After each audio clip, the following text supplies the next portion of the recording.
Hey again everyone. Today I'm going to show you how to lay a Ocean Pearl Flagstone garden walkway.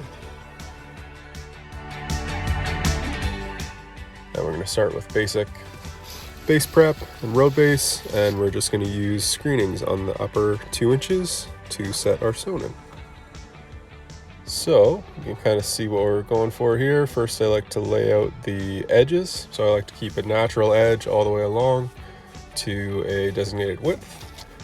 And once we fit the edges nicely together, we want to start infilling the center.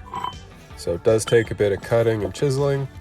I always like to lay a piece out and get it to fit as close as possible first, and then we're going to sort of line up with the existing joint lines where to scribe and cut this piece. And then we'll probably have to cut some adjacent pieces underneath after to actually fit it in.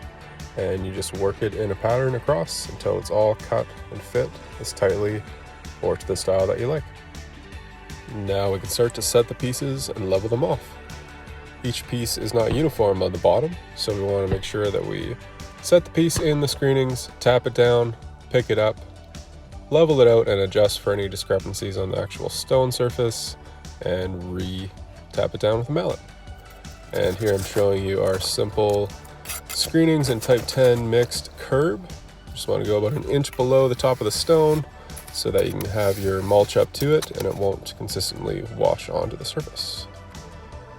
And from there it's just some fine tuning, making sure that all the joints are filled in really well with our screenings material.